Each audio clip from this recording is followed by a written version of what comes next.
What's going on, YouTube? Welcome back.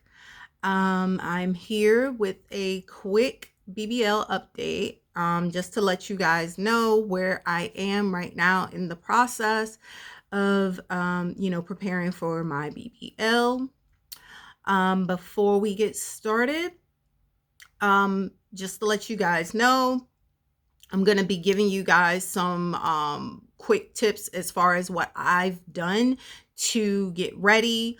I'm not a doctor or anything. You definitely need to check with your doctor before you do any of these things that I'm about to say. Also, don't forget to like, subscribe, hit the notification bell, and join my group. Join my family. Come and see me. Okay, so where we just left off, or where we left off on my last BBL video, is just me telling you guys that I made the decision to get my BBL where I was getting it at.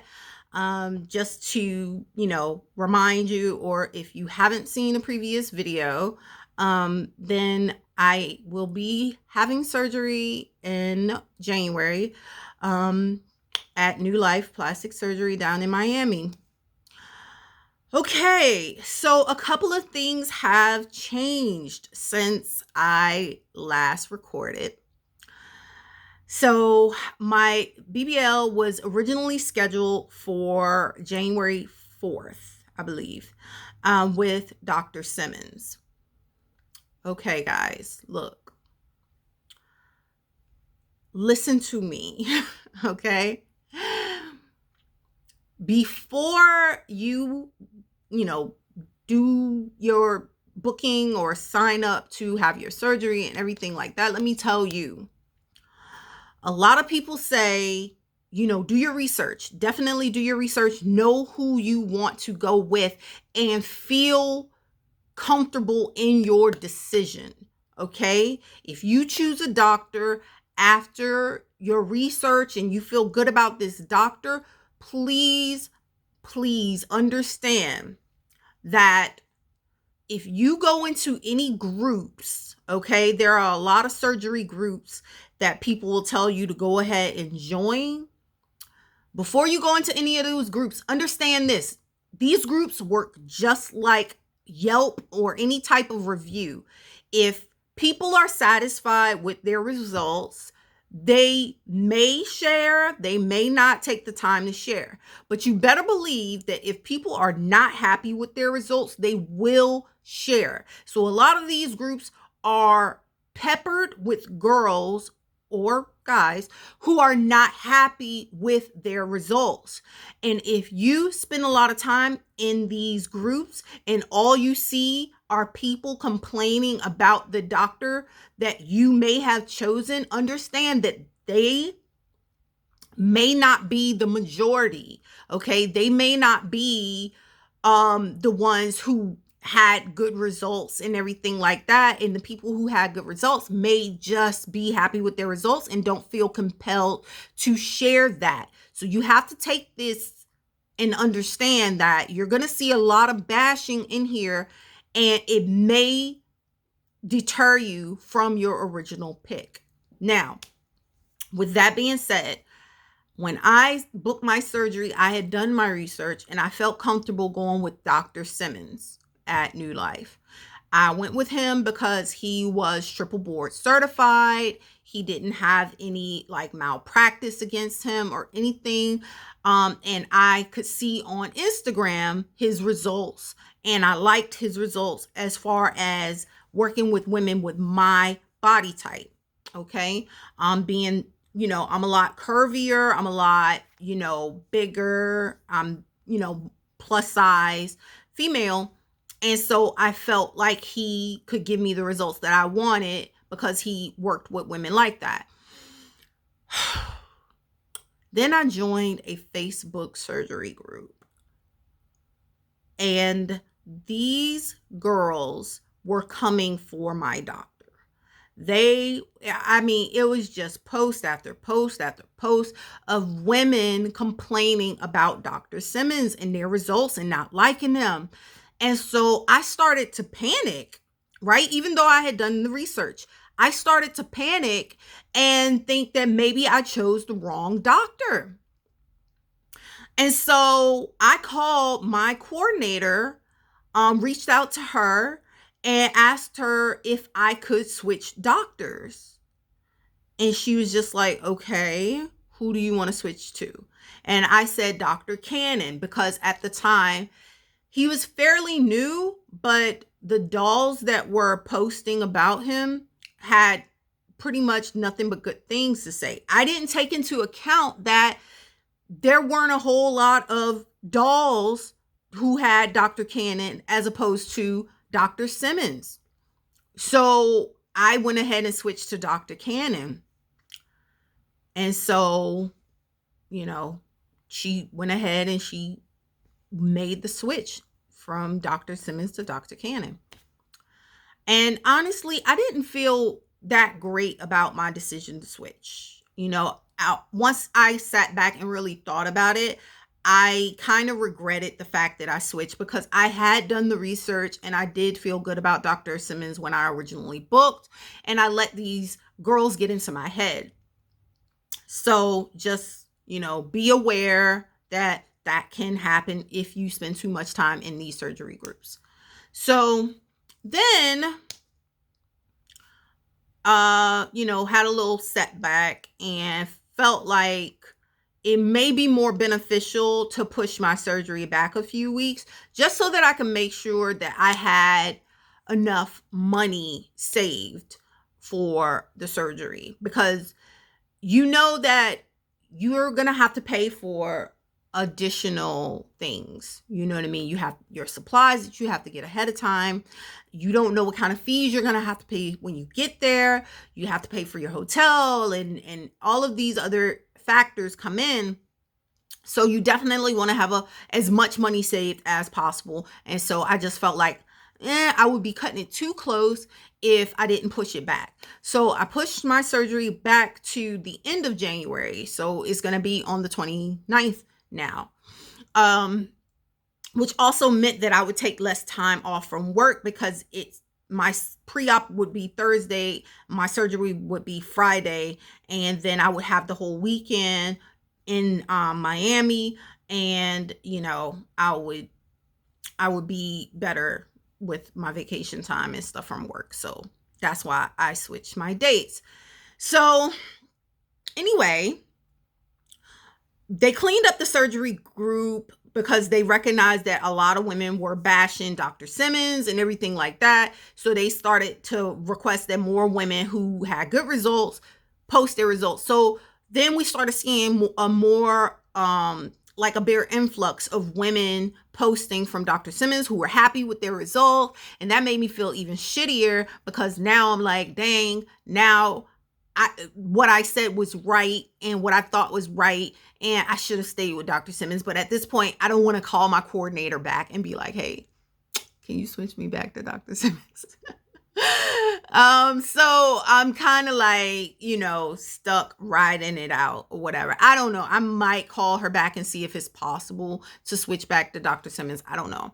But it's just that, the women who were coming in and saying they were happy with their result from Dr. Cannon were already kind of small. Like I'm not seeing any like plus size women who were, going to Dr. Cannon and, coming out happy with their results. So I don't know.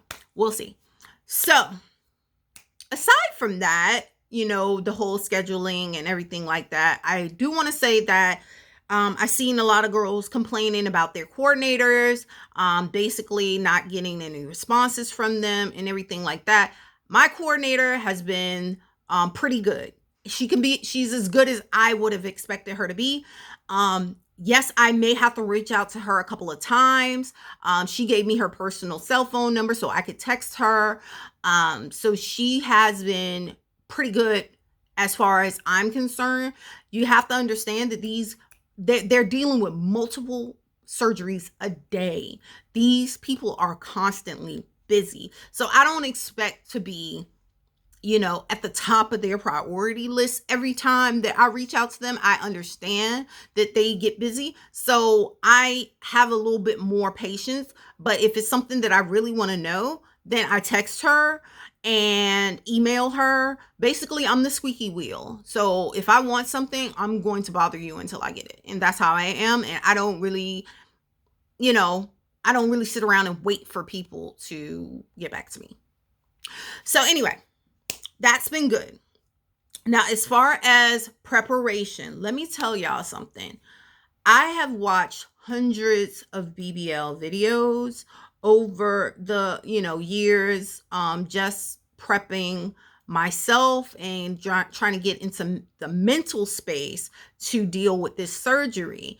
And what I'm noticing is that there are few videos that really tell you how you need to be preparing your body prior to surgery. They tell you, they give you a supply list. This is what you need. This is what you need. But they're not telling you the time frame that you need to be having these things. Okay. I stumbled across like 1 or 2 videos that gave me some very, very good information. And so in regards to vitamins, I'll say this. Everybody says that, 30 days before you have your surgery, you're supposed to be, taking vitamins, stopping smoking, doing all of these things.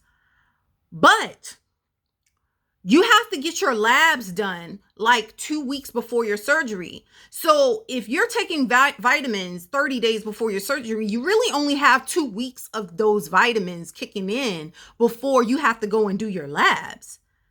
So, like they're not giving you the full story. You really should probably start like 6 weeks out, starting to take your vitamins, building your blood and doing all of these things. If you're anemic, you need to be starting like at least 6 weeks before your surgery. I didn't know that. I'm waiting to hit the 30-day mark to start, doing everything, not realizing that 2 weeks into my 30 days, I'm going to have to start my freaking labs and be cleared and all of this shit. So we are a little bit over a month out from my surgery, and I just started taking my vitamins yesterday. Now, I'm not anemic, so I don't think that I'm going to really have a problem with that. So just to give you, because I don't have the Floridex yet, and that's supposed to be like the blood builder. So I'm going to just tell you what I've been taking so far. So I've been taking, I started taking iron, vitamin C, vitamin B12, folic acid, and I also take a probiotic because sometimes things mess my stomach up, and so I just want to make sure my stomach is good. So that is what I'm taking right now. Aside from that, when I first booked my surgery and they send you the little questionnaire and have you send back pictures of yourself and everything, and they ask you your height, your weight and everything, and they're trying to get your BMI. So when I filled out my questionnaire, I embellished a little bit. I ain't even gonna front. So I told them that I'm 5'4", which I am 5'4", but I told them that I was 190 at the time. Now, that already put me in a higher BMI range. I can't remember. Hold up. I'll tell you what my BMI would have been. Okay. BMI calculator. Women. Okay. All right. So at 5'4", and 190 pounds.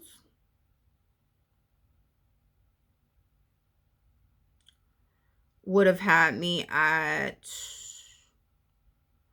32.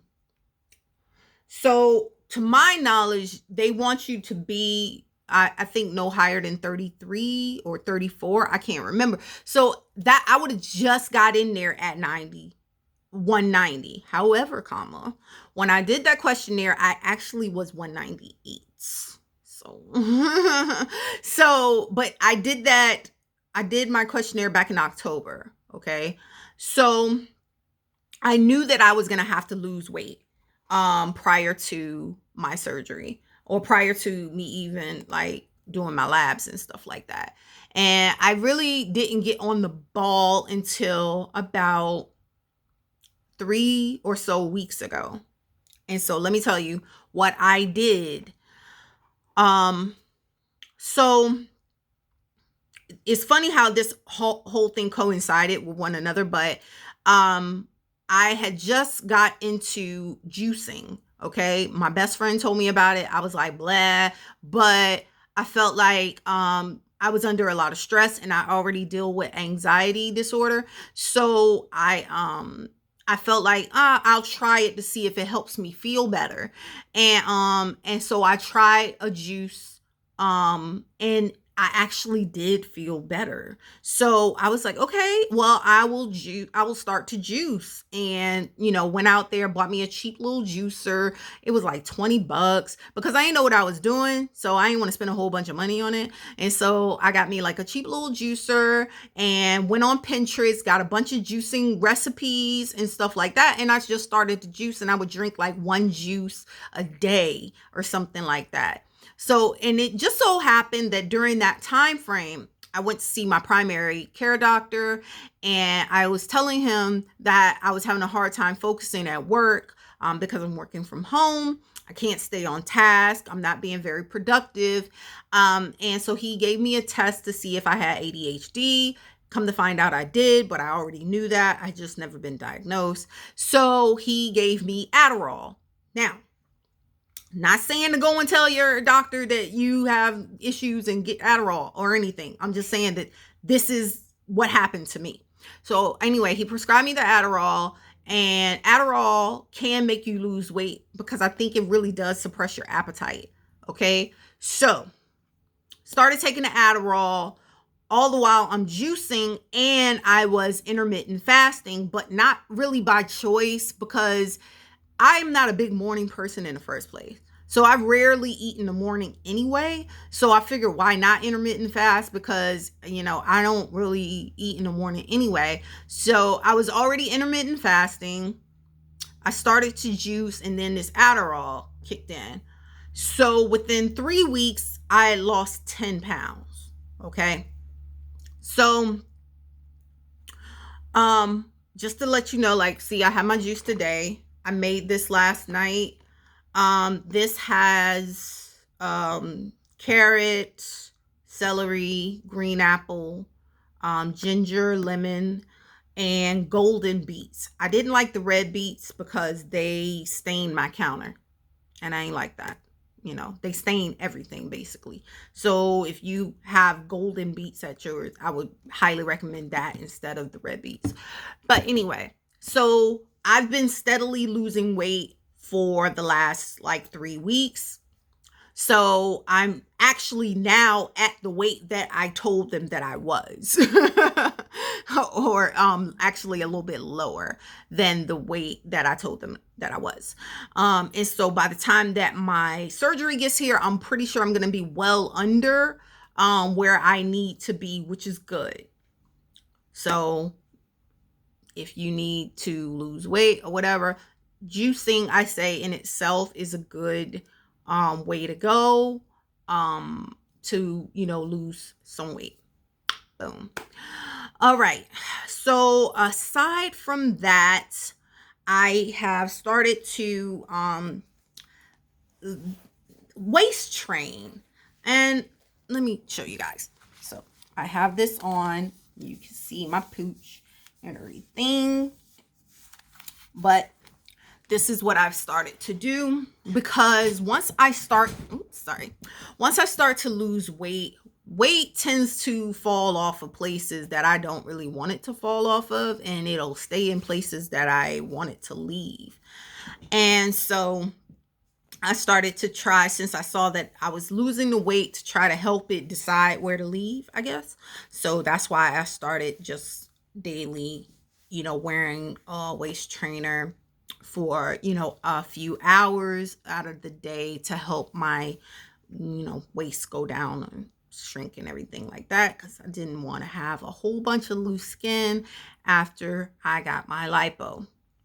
So I'm also going to be filling you guys in on what I'm doing to make sure that I don't have loose skin, because I do have, you know, a belly, and I did lose like a lot of weight over the last few years. And so there is some loose belly hanging, whatever.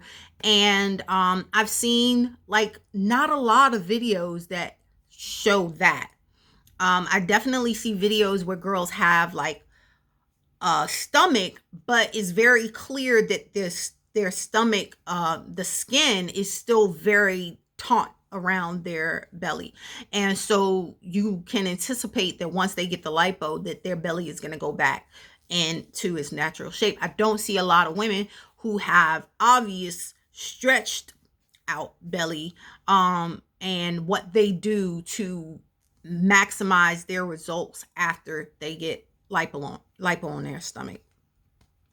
So I will be keeping you guys updated on how I'm doing that. I want to say that is pretty much it as far as what I needed to update you guys on. Of course, I will be back the closer we get to the actual surgery date, and I will let you know at that time if I'm still with Dr. Cannon or if I was able to switch back to Dr. Simmons, which is kind of what I'm hoping I'm going to be able to do. Yeah. So if you have any questions, leave them down below. Any comments? Let me know what you're doing, or if you have a similar belly situation that you can give some pointers on. I'm all ears for that. And until next time, you guys be safe, and happy holidays, because it's Christmas Eve right now. I don't know when I'm gonna post this, but if I posted before, happy holidays. If I posted after, hope you had a happy holiday, and bye-bye.